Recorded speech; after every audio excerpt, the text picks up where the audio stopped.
This is Vince Russo, and you're listening to the Interactive Interview. You're listening to Interactive Wrestling Radio, featuring the Interactive Interview, courtesy of WrestlingEpicenter.com.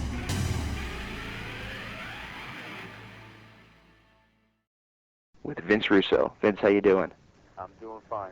It's great to have you on. First things first, we saw that you have a new website up. Would you like to plug that right away? Absolutely. I do have a new website, and it is a Christian website that I'm very excited about, and I'm very blessed that it's up, and it is VinceRussoForgiven.com. And, anybody that would like to come in, we'd love to have you there. Absolutely. We had these questions down the line, but we'll ask you now, if you don't mind talking about it. What led to you finding religion and finding God? Well, you know what? I'm glad you asked that, and I'm glad you phrased it in that way, because I think there's a misconception of people finding religion and finding God. I think the misconception is that God finds you, and God found me, and I think, I really believe I experienced something that many of us will experience sometime in our lives, and that's basically when I came to the end of myself, and when I came to the end of my road, and I came to the realization, at 42 years old, that I couldn't do it on my own anymore, because I had been on a journey for 42 years, and I was very successful, and I made more money than I ever dreamed of in the wrestling business.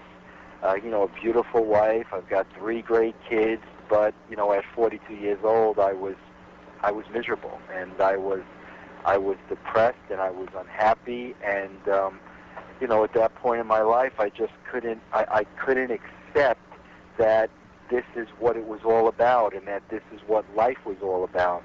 And it was really when I reached that point in my life, which I really think was the end of my line, that God came to me, and he made sure that I listened to what he had to say.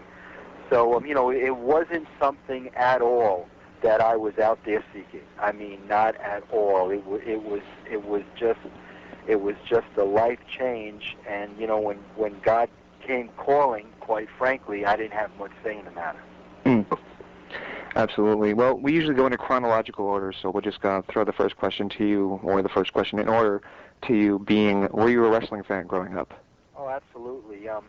I was a wrestling fan growing up, but one thing I always like to say, and I always like to get straight, is the first time I ever saw wrestling, the very first time, I immediately was attracted to the entertainment aspect of it. Even when I was, very young, when I first saw it, probably, about 12 years old or something like that, nobody had to tell me that wrestling was fake. I mean, for some reason, it was just quite obvious to me. But right. the one thing that attracted me to it was just the entertainment aspect of it. And some of those early people that I was attracted to at the beginning, I remember the first people I ever saw were the Valiant Brothers. Absolutely. And you talk about entertaining. And, some of my other favorites back then was, the Big Cat Ernie Ladd and, Chief J. Strongbow. And, from day one, I always looked at wrestling from the entertainment aspect, and that's what got me interested in it. The first time I ever got a chance to see you on TV was on a show called The Live Wire. You were Vic Venom back then, and you did Live Wire. That show seemed to be way before its time. How did you enjoy being the on-air heel commentator role at that point? Well, I liked it, but I'll tell you what wasn't easy. It was ahead of its time. And, there were, I hate to use the word shoot, but let's just say when I was on that show, I was being honest about a lot of things. And what made it difficult is there were a couple of times when I did the show when Vince McMahon was in the studio. And, I was really going out on the limb here because, this is when, we still had characters and everything was very much kayfabe, and, the attitude, hadn't started yet. And, here I was, on this show, kind of shooting straight with the fans and telling the fans, what was really happening. And I knew I was taking a chance because, Vince was there. But, I really had a belief, even back then, that this was the route, the business needed to go in order to survive. And, I really believe that in my heart, so that's basically why I stuck to that, because I really felt that at that point the business needed to be going to that next level. Where did the name Vic Venom come from? Well, Vic Venom, before Vic Venom, I had a radio show, and I was Vicious Vincent. So Vic Venom was kind of a spin-off of Vicious Vincent. They were pretty much one and the same. How did you actually end up going, basically from working for the WWF magazines into being involved in the creative side? Well, I'll be honest with you. When I was writing for the WWF magazine, I hated the product. I thought the product at that time was atrocious. And we're talking about a time, and this isn't anything against the individuals. Not at all. So please don't. I don't want anybody to take that out of context. But, this is when there were characters, like T.L. Hopper and the Goon and Freddie Joe Floyd. How about Mantar? Mantar, right? Right. And the thing is, again, it's nothing against those individuals at all, but it was almost like time was passing the WWF by. They were still in a period that society was way past. So basically what I started doing in the magazine was I kind of started creating my own angles, just to keep me interested. And, I created my own angles, and, we went more to the shoot side of it. We went to the Raw magazine. And, I'll be honest, again, it was just really taking a chance because I loved the business, and I really believed that this is where the business needed to go. So again, it was taking a chance. It was doing something different, and from there, I guess my reputation from the magazine and the magazine being different and whatnot, I finally caught the attention of Vince, and once Vince gave me that opportunity to work with him, the rest is just pretty much history. Now, when people think of Vince Russo, quite often they think of basically you bringing to the table for WWE a lot of things that hadn't been brought to the product before.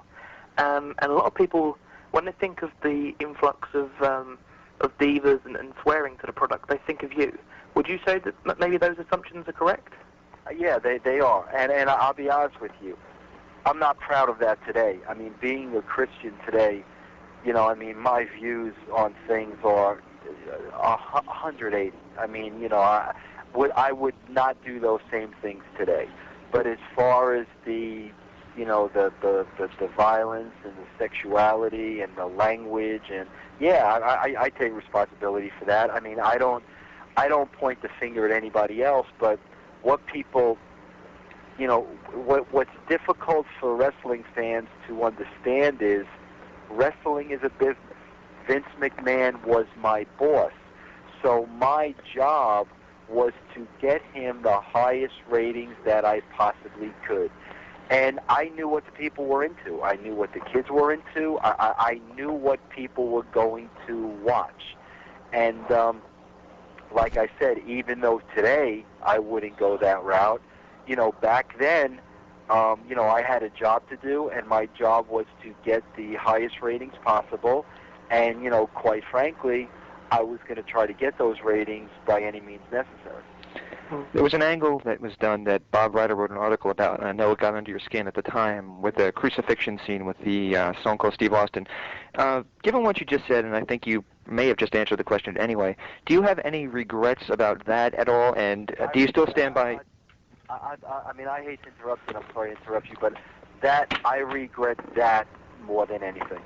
More than anything I was responsible for or I wrote and I did, I regret the crucifixion, scene with Taker and Austin more than anything else. But the reality of the situation is, at that point, I didn't understand the crucifixion. I didn't know who Jesus Christ was. And at that point, it meant nothing to me. I mean, absolutely nothing. I didn't think twice. But, today, being a Christian and being saved and studying the life of Jesus and, sitting there and watching the Passion, I'm ashamed. I'm ashamed that, I was responsible for that. I mean, and that is probably the thing that I no doubt regret the most. Here's a question coming in from the forums, and it's a big fan of yours. He wanted us to let you know that you're actually his hero. He wanted us to ask you this question, and it's pretty blanket, but it's going to take us to the end of your WWF days, and that is, given all the angles you did with the WWF, did you have any that was your favorite and any that was your least favorite? Well, my favorite by far, and I think this would surprise a lot of people, my favorite was the Rock heel turn at the Survivor Series. And the reason why I say that is because that one incident, that one night at the Survivor Series was in the makings for about 3 to 6 months. Wow. And everything we did with The Rock, everything he said and every action and everything was just so carefully calculated and carefully crafted for 3 months building up to that one night. And the thing that was amazing to me is when it happened that night at the Survivor Series, and I had the, I was lucky to be in the house at the time. When it first happened, there was silence in the arena. And the reason being is that nobody saw it coming. But once it happened, and then people started, putting together, the last 3 months and everything leading up to it, it was like, oh, okay, I get it. But I'm most proud of that because to me, that was writing at its best. I mean, there was a story, there was a build-up, and everything meant something. And that was by far, the best angle, that I think that I was involved in. And Poncho Jones, who asked that one, also wants to ask, what are your thoughts looking back on the billionaire Ted skits? Well, I thought those were ridiculous when they were happening. I mean, I'll be honest with you. I didn't like them then. I don't like them now. I just, I don't like to use the word desperation, but, I was involved in those. I think I was in like 1 or 2 of them, and, I didn't like them back then. I don't like them now. I mean, I wasn't writing at the time, and I wasn't really involved in the creative, and, I mean, if I was, I would have just tried of a different way to get the point across. I think a lot of that was just a personal attack at Ted Turner, and, I didn't know Ted Turner, and I just, me personally, I just felt that was wrong. At this point, you jumped ship, or at least this was late 1999. You jumped ship to the WCW. Was there any reason behind your jump? I'd say the number one reason was that I honestly felt that I had accomplished all I possibly could accomplish at the WWF. Back then, I mean, we reached a peak where we couldn't go any higher. I mean, in my professional opinion, we had gone as high as we were going to get. And I am a guy that was always, I mean, not anymore now, but I was a guy back then that, I thrived on challenge. It was always the challenge. And, reaching the success we did, that challenge was no longer there for me. So basically what I looked at was, WCW and where they were and the position they were in, and I had the opportunity to try to go there and do it all over again. And, that was the most appealing thing to me. Were you prepared for the politics that were involved in WCW? No. I mean, don't get me wrong, I wasn't stupid. I knew there were politics, but I was nowhere near prepared for the level of politics because I didn't have to deal with that at the WWF. And part of the reason was because I was protected by Vince. And, Vince always took care of me, and, Vince really made sure that nobody really messed with me. When I went to WCW, I was on my own. And, there was just a sea of people from day one who just wanted my head. And, I realized that a week into the job. And, there was no protection. I was open game. And, I never thought it would be, the level that it was. Can you walk us through or tell us what happened the weekend of Sold Out 2000 when everything went down with you departing from WCW and subsequently Chris Benoit, Eddie Guerrero, and all those guys leaving WCW as well? Well, I can't tell you all that because I wasn't there.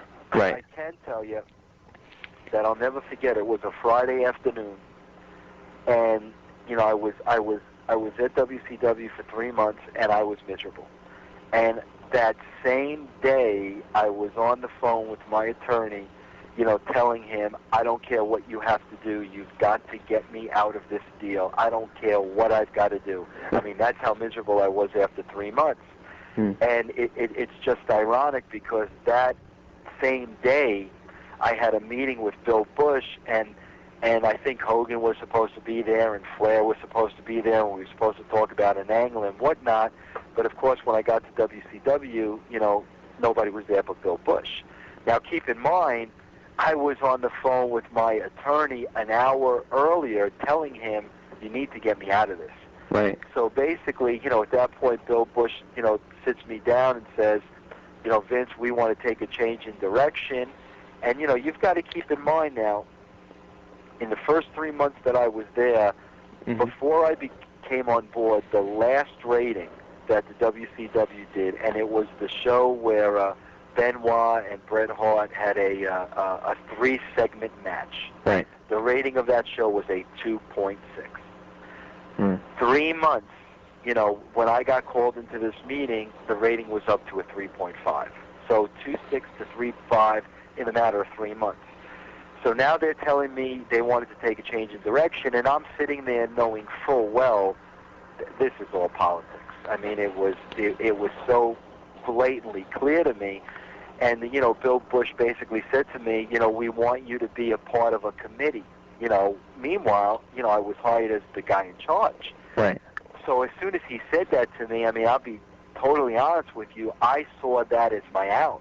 And I almost saw that as, well, look, you hired me to do this, and now you're saying a part of my, being a part of a committee. And I was really looking at that as, oh, man, thank God they're going to breach my contract here, Right. So I basically just looked at Bill Bush, and I said, well, thank you very much, Bill. I said, but that's not what what I was hired to do. So I'm really not interested in being a part of a committee. I said, so I'm going to go home. I said, contact me, let me know what we're going to do about my contract, but I'm really not interested in what you've just presented me with. And I went home. And, that weekend when the pay-per-view went down, that's when all that stuff broke down with, Shane and Guerrero and those guys. But, I wasn't there for that, so I really don't know, firsthand how that went down. When you returned with Eric Bischoff, how did you two get along? We didn't get along. And, the fact of the matter is, I'm not going to speak for Eric, but neither one of us trusted each other. It was just that simple. Eric, from a personal level, never did anything to me. I can't say a bad word about him. It wasn't like that. But, I can say, for whatever reason, probably because it is the wrestling business and, you just have a tendency to become paranoid, I never trusted Eric. I never trusted him from day one, and I'm sure he would say the same exact thing for me. But in this situation, Eric and I didn't have a choice. We were put in that situation to work together, and, we had to go out there and work together. And, again, it wasn't the best situation for me. I'm sure it wasn't the best situation for Eric, and, as things turned out, it just didn't work out for anybody. What are you comfortable telling us about Bash at the Beach 2000 and your incident with Hulk Hogan? I'm not comfortable really talking about it at all, But what I will say is that entire incident was nothing more than an incident about money, an incident about greed, an incident about ego. It was nothing more than everything about the wrestling business that I hate. And I'm not going to go into detail about it. I have nothing bad in the world to say about Hulk Hogan. I understand why it happened the way it did, but it happened for all the wrong reasons. And that's basically all I can really say about it. In TNA, when they were talking about bringing Hogan in for the last year's pay-per-view, I don't even know if you were around at this point, but were you afraid of any confrontations with Hogan? No, I was around, and they told me to go home because, Hogan and his attorney wouldn't come if I was there. And that was fine with me, but, I had no problem working with him. I would work with Hulk Hogan tomorrow.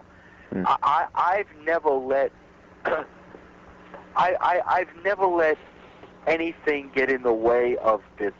I mean, never. And I mean, the bottom line is, I would do something with Hulk Hogan tomorrow if that were necessary. I don't dislike the guy. I give him all the credit in the world for putting the wrestling business on the map. He's an icon. He's a legend. I really feel bad that he feels the way about me that he does. But me personally, I don't have a hatred bone in my body for Hulk Hogan whatsoever. Now, many of your critics, mostly on the internet, pick on you for becoming the WWE World Champion. How would you answer those critics? Those are the wrestling purists. I mean, and those are the people that sometimes forget wrestling is fake. And, like I said, from day one, when I was going back to me being a 12-year-old kid, I always viewed wrestling as entertainment. And everything I wrote came from an entertainment aspect. And, there are people that are going to like the entertainment side of it, and there are people that are going to like the wrestling purist side of it. And, I mean, those are the people that have a problem with it. But I don't have a problem with it. I would do the same thing tomorrow. I thought it was a good story. I thought it was good entertainment. And, I don't regret doing that for 1 second. When were you officially finished with WCW? When my contract ran out. I mean, my contract ran out. They sold to WWF before my contract ran out. So, my contract was up in, I think, October 2001, and that's when it was officially over. What was your favorite angle you put on TV for WCW? The NWO angle would have been really, really good. And it was, we were just getting there. We had the plays in place. It would have been a real good story. But Bret Hart getting hurt, really derailed a lot of plans that I had built up for the first 3 months that I was there. And, if we would have gotten to see that angle through, especially if I would have had Bret, I think it could have been a real good angle. But, we'll never know because Bret got hurt and we were never able to see it through. And, that's just the way it turned out. And do you have a least favorite angle or a most regrettable angle you put out in WCW? I really don't. I'll be honest with you. Like I said, being a Christian now, I have a problem with a lot of things. But, specific angles, I'll be honest, there is nothing that, there is nothing that, I want to phrase this the right way. Being a Christian, I wouldn't do any of that now. Okay, but from a wrestling, just a strict wrestling view, there isn't an angle that I wouldn't have done. I would have done David Arquette. I would have done me getting the belt.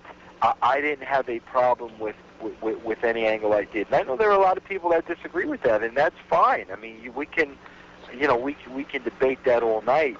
But from a professional level, I'm talking professional, not personal now. From a professional level, I didn't do anything I didn't like. Right. I get you. Just you mentioned David Arquette. Can you kind of run us through, how that happened and why it happened and that kind of thing? Well, it happened because we were in a production meeting the day of the show, and the production meeting broke up, and Tony Schiavone pulled me to the side. And Tony Schiavone said to me, Vince, let me throw something at you. What if David Arquette won the WCW title? And when he said that to me, the first reason why it caught me was because that thought never even crossed my mind. So he shocked me by saying that. And I was caught by surprise when he said that. And I was like, wow, Tony, I never even thought of that. I mean, that might get us some mainstream publicity. We could do it in such a way where he's not going to beat a wrestler. I said, man, that's different. So then what I did, and, of course, the side of the story you never hear, then I called everybody back in the room, and we had all the agents there and the referees and, our little crew, and I bounced the idea off of them. Mm-hmm. And, everyone in the room said what a great idea it would be, and everybody was for it 100%, including those that knock it today. Mm-hmm. So, once I got everybody's feedback and everybody, liked the idea, we went with it. I have no regrets, whatsoever about doing that because, again, I was in it for the entertainment aspect, and also the fact that the following day, there we were, smack on the cover on the entertainment section of USA Today, which we would have never been on if it would have been a straight-up wrestling match. In conjunction with that, the following week, we had Courtney Cox, Kurt Russell, and Kevin Costner cut a promo for us with the WCW title, free of charge, which we would have never gotten that kind of publicity, if we hadn't done that, stunt. So, as far as I'm concerned, I would do the same thing over tomorrow. I don't think that was a mistake. I thought it was entertaining. I thought it did exactly what we wanted it to do. But I think it's very unfortunate how so many people agreed to the angle, but at the end of the day, everybody pointed the finger at me. And that's fine, because I was ultimately responsible, and I don't have a problem with that, whatsoever. But, I mean, I can tell you, that wasn't just a Vince Russo idea. That was a Vince Russo and 30 other people idea. And, again, a lot of times that part of the story never gets told because, again, it's the wrestling business. So, everybody wants to put the heat on me, and that's fine. I have no problem with that. I know what really happened, and I know what went down, and, I mean, that's cool. Now, you returned to WWE for an extremely short stay in 2002. It seemed almost like it was on the website one day and then off the website the next day. Why was the stay so short that time? Well, I mean, to be honest with you, I went to the WWF. I sat in. I went to the WWF, and first of all, I walked into a completely different place. Mm-hmm. This was not the same place I had left about 2.5 years ago. Everything had changed, and I sat in with a group of writers, and I spent about 6 hours with them. And when I left that room, there was no doubt in my mind that this was not going to work. And, sure enough, Vince called me the next day, and, Vince basically said the same thing to me. Vince, this isn't going to work. And I knew it wasn't going to work. And that was it. That was it. So we just, we decided not to go forward. Is there any truth to the rumor that you named TNA? I did name TNA. Yeah, total nonstop action, because at that time, the show was going to be TNA, and that's originally what was, what was on the table. It was going to be risque. It was on pay-per-view. We were going to do a lot of things that they couldn't do on WWF, and yeah, I mean that's when the product was sold to me, that's how it was sold to me. So, yeah, I did come up with that name. Do you think it fits today still, or do you think it would be? No. I mean, it fits today if you want it to be total nonstop action. I mean, there's some great athletes in TNA. And they do have some great matches. So from that viewpoint, it fits. But again, the original intent, it's something completely different now. Now, of course, what many people may remember when you think of Vince Russo and TNA will be the time that Jeff Jarrett brutalized you on one of the pay-per-views. What did you think of that, and how did you, go about and enjoy that whole segment? Man, that's tough, and I've never really spoken about this before. You know why? Because nobody's ever really asked me. But I mean, I can tell you, he brutalized me, and I can tell you that week my entire body was black and blue. I mean, I never, ever in my life took a beating like that, ever. I mean, not even close. And I'm sure there was a lot of built-up hostility in Jeff towards me. I mean, there's no question about it. And, every bit of it, came out that night because, I mean, he beat me like I never got beat in my life. But, the thing is, Jeff and I have that kind of a relationship. I mean, we've had that kind of a relationship for the past 10 years. And, the kind of relationship I have with Jeff is, it's very honest. I mean, it is brutally honest. Jeff doesn't like a lot of the things that I say to him. I don't like a lot of the things that he says to me. A lot of times we aren't on the same page. We have different mindsets. We have different feelings. We have different ideas. And, it's been touch and go for 10 years. I mean, it's been that way for 10 years. A lot of the sex angle was real. I mean, there was a lot of hostility between me and Jeff. But the difference is when push comes to shove, and when you get beyond the wrestling business, and when you get into our hearts as human beings, there's a love between Jeff and I that you don't find in this business. I mean, I'm talking about a sincere love and a sincere friendship, and it's because of that love and friendship that, we've been able to get through a very, very, very rocky road, probably for the last 2.5 years in TNA. Because like I said, when you push the business aside, man to man, I love the guy. I love the guy. I love his family. I love his wife. I love his kids. No, I don't agree with a lot of things he does on a business level. But that's a matter of my opinion. It's not a matter of me being right and Jeff being wrong. It's my opinion. But like I said, underneath it all, I love the guy. So, it's my relationship with Jeff has probably been by far the most challenging relationship I've ever had in my life with anybody. But what makes it so difficult is my genuine feelings for him.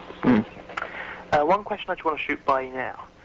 What are your thoughts on TNA now using former WWE names that are now free agents, such as, for example, Jeff Hardy, Scott Hall, and Kevin Nash?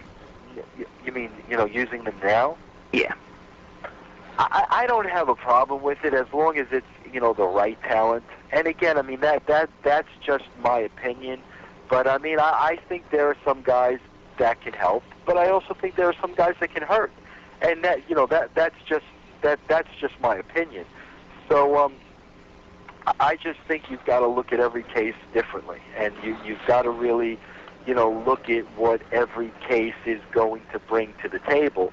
But I mean, I'm not involved in that. I mean, that's not up to me.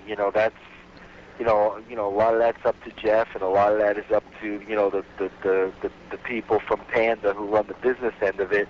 But again, if it were me, I would just really be looking at it each case by case scenario. Now, internet rumors, of course, run wild about you pretty much any time you put your face on TV and spotlight nowadays. But people say that your relationship may be rocky with TNA. So can you clear it up? What is your relationship like with the company? My relationship isn't rocky with TNA at all. I gave my notice. I mean, I'm done. The pay-per-view November 7th is my last show. And, like I said, Jeff and I will be friends till one of us dies. I mean, that goes without saying. So there's nothing rocky. I mean, it's cool. I gave my notice. I told Jeff man to man, friend to friend, buddy to buddy, work at a boss.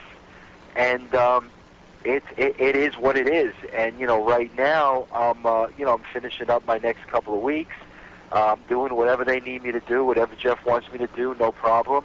But it's really not rocky because I kind of gave my notice, Well, we're going to close out with word associations, if that's okay with you. If you have a story, that's fine. If you have a one-word answer, that's fine, too, whatever you want to give. Is that okay with you? Yeah, that's fine.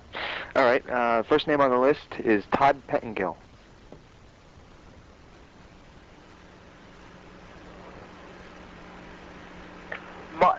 If I had a beef with Todd Pettengill, and again, it was nothing personal, but from a wrestling professional view, and you've got to understand something, and I please hope you understand something. This is Vince talking. This is Vince reflecting on the Vince at the time. It's right. Not who I am today, but at the time, the only problem I had with Todd Pettengill was I was a real wrestling fan, and I loved the wrestling business. Mm-hmm. And I didn't feel Todd loved the wrestling business, and I didn't feel Todd respected the wrestling business, and I felt that it was just a job to Todd. And you know what? That's perfectly fine. When I say that now, and I look at that now, yeah, it was just a job for Todd. I mean, it was a gig, and he was getting money, and he was getting paid, and he was good at what he did. But back then, because he wasn't a fan like I was, I took it personally. But that was wrong on my part. I mean, looking back now, that was ridiculous. Mm-hmm. How about somebody who was your right-hand man in WCW, who unfortunately we lost, Kurt Hennig? Man, I loved working with Kurt. I mean, he was one of the guys that, I mean, man, when we had to do pre-tapes and interviews and stuff, I mean, I would just look at him and crack up. I mean, he was just that kind of a guy, and I mean, it was, I was devastated, for a while, when his death, just came like that out of nowhere. Man, he was always nice to me. He was always a gentleman to me. He always did what I asked him to do, and I mean, I was always a huge fan of his. Mm. How about, and I hate to hit you with another downer, but how about somebody else we lost that you worked with in WCW that was a shock to me, Miss Elizabeth? That too. I mean,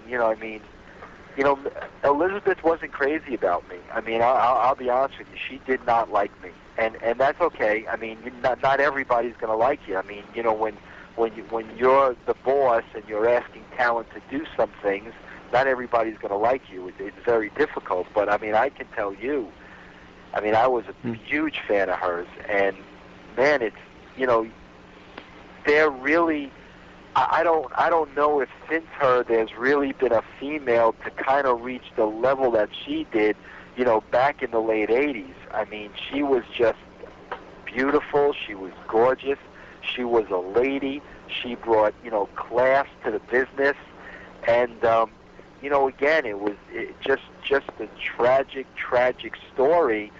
But the sad thing is, it's always the business that takes the life of these people. It's always what the business does to them that takes their life, and that that to me is just the tragic part of it. Mm. I have one more, and I know Daniel has a couple, so I'm going to give you this one, and I know it's somebody who's also reborn. How about Sting? Man, Sting, I tell you, I never in my wildest dreams thought I would be able to have the relationship with Sting when I worked with him that I do now. Man, when I became saved, he was a huge influence on me. He was kind of there from the beginning. And I mean, man, I went back to his hotel room one night, and we spent hours and hours and hours and hours just talking about, our beliefs in Christianity and Jesus Christ. And man, I never ever dreamed I would have that kind of relationship with the guy. And I was just so gifted and so blessed that I was able to meet up with him again, when I was in a much different place, and I really got to spend that time with him. It was just a great influence on my life. One I've got for you, Ed Ferrara. Man, Ed right now, I just spoke to Ed last night, and Ed and I right now are better friends than we've ever been in our relationship since I've known him. There were a lot of rocky roads between Ed and I, but again, the bottom line was it was the business, and it's what the wrestling business does to people. Now that Ed and I are both away from the business, I'm on my way out, and Ed's been away from it, now we can be friends, and now we can really enjoy each other, and we can enjoy the things, that brought us together. And, again, that's the tragedy of the wrestling business.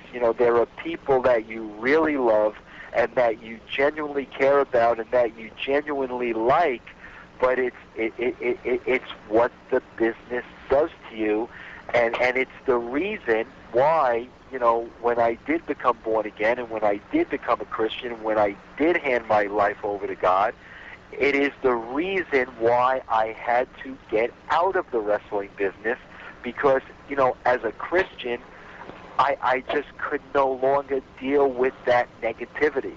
And, like I said, it's just amazing to me now, being away from it and separating it from myself, how now I really get the opportunity to be friends with and enjoy these people who I genuinely cared about.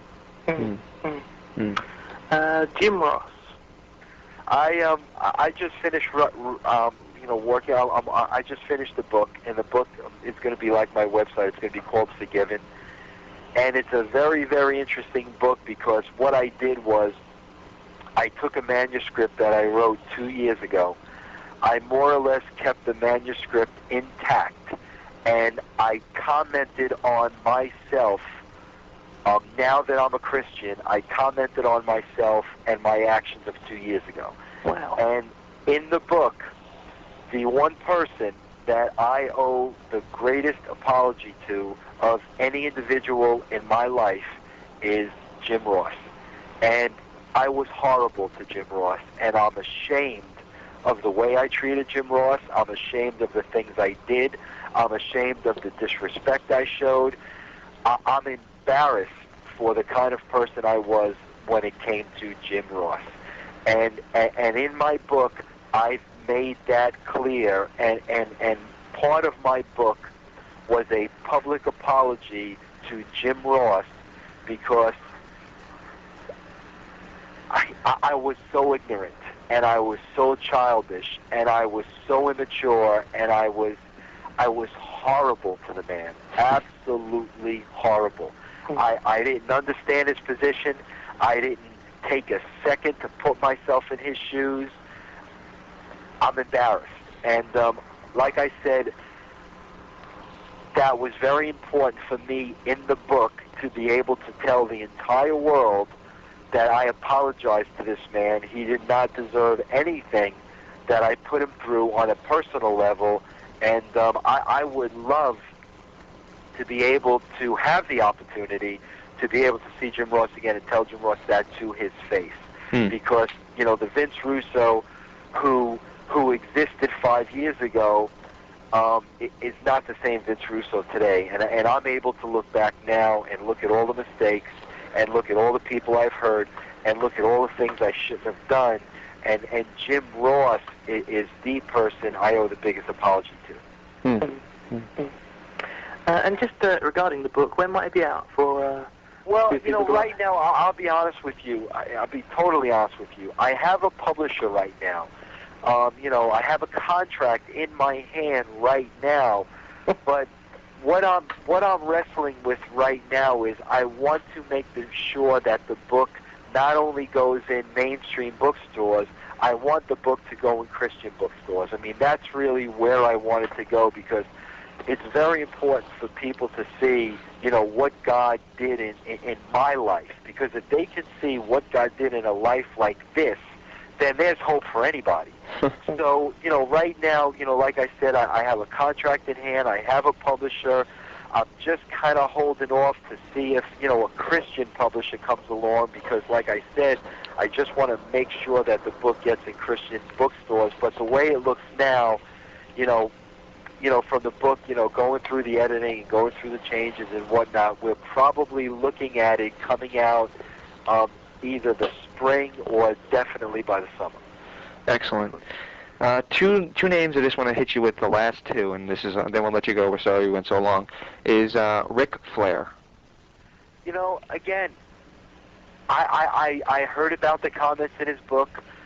I'm real sorry about the way Ric Flair feels about me. But, as a Christian now, I can sit here and say I, without a doubt, treated Ric Flair with the utmost respect, because Ric Flair was a legend. And the opportunity that I got to work with Ric Flair, I was blessed to have. And I knew that when it happened. And, I mean, again, whatever he feels about me, whatever he thinks, I apologize. I know in my heart that I treated Ric Flair with the utmost respect. I know I did. And I know it was an honor and it was a privilege for me to work with Ric Flair. And, I'm sorry he may feel differently about me, and if I did anything to offend him, I greatly, greatly apologize. But, I mean, it was an honor for me to be able to have that time to work with him. And the final name, I'm sure you can predict it, Vince McMahon. Man, that's just really, really, really tough for me, because I was a lot closer to Vince than people really understand. I mean, a lot closer to him. And I cared tremendously for Vince and his entire family. I mean, I cared for them from the bottom of my heart. And I still do. I mean, I'd be lying to you if I told you that I didn't. I'd be lying to you if I told you that sometimes there's a part of me that feels like there's some kind of unfinished business there. And I'm not talking about going back and writing their TV. I'm not talking about that at all. I'm talking about from a personal side. I just feel like there is some kind of unfinished business there. I feel like there is some kind of a void there, and something is sitting there that just isn't right with me. And again, I don't know if that's God's work. I don't know what that is, but I've always felt this sense of something being unfinished. And, I hope in the future that somehow, some way, I will be able to put a period at the end of that sentence. But, right now, for whatever reason, and a reason that I can't explain, I don't feel like I can do that. But, I can't say anything negative about Vince. I can't, because I don't feel anything negative towards him. But, again, working that closely with somebody at the time, yeah, it was love-hate at the time. But, now, not being around him, for the last however many years it's been, I miss him, more than, I like not being around him. So, again, who knows? I mean, who knows why things happened the way they did? But who knows? I mean, that to me is still a big question mark. And of course, on your website now, people can read a column from Terry Taylor. Right. VinceRussoForgiven.com. Can we expect to see maybe anything from anybody else in the wrestling? Oh, absolutely. And I mean, and that's what that's there for. I love Terry, boy. I mean, he's he's turned out to be one of my greatest friends in the wrestling business, if not my best friend in the wrestling business. And, Terry and I have so much in common because he's been saved, and in my early stages, I mean, he was there for me, and he tutored me, and he was a mentor to me, and that's exactly what that's for. I mean, I do want to bring other people that have become Christians on there. I mean, the first name that comes to mind is, AJ Styles, who, I had the privilege of, just a couple of weeks ago going to church with AJ and his wife, and, I mean, boy, you talk about a guy, that's a Christian and inside out and, lives his entire life to do the right thing. I love that kid like he was my own kid, and I can't say enough good things about AJ, but yeah, I mean, I hope one day I can get, Sting to come on there and do something, and I've not had the opportunity to sit down and spend time with Ted DiBiase, which I want to, and I look forward to doing. I mean, it's ironic. I worked with Ted a lot, and we spent a lot of time together, but now, on the level that we're at, I can't wait for the opportunity to see him and just be able to spend some time with him. But, that's what that site's for, the wrestling family and, those of us who are in the same boat and went through the trials and tribulations that we went through in the wrestling business, and then, really just came to the conclusion that it's not about us. And it's not about me. It's a much bigger picture than that. And, it's about God, and it's all about Him. And, like I said, I think there's gonna come to a point in the lives of many of these guys where they're going to come to the end of their life, and they're going to achieve the accolades and the money and the goals and the spotlight and everything they ever dreamed of. But at the end of the day, they're going to feel empty, and they're going to feel a void, and they're going to realize that something is missing from their life, and that something that is missing is Jesus, because you can't do it without Him. And it took me 42 years to figure that out, and I never in my wildest dreams thought that I would be here tonight telling you those things. But, like I said, it was a life change for me, and I think it's an experience that at one point in our lives, we're all going to be faced with, and it's, you can either accept Him or deny Him. I mean, that choice is up to you. Right. I've accepted Him, and by accepting Him, it's completely changed my life. Well, this has been an eye-opening interview for me. I can't tell you what an honor it is to have the opportunity to speak with you, and we can't thank you enough for your time. We invite everybody to check out www.vincerussoforgiven.com, and once again, thank you so much for your time. Well, thank you, guys, and good luck with everything you do from here on in. Thank you so much. Okay. Stay tuned for more from the Interactive Interview.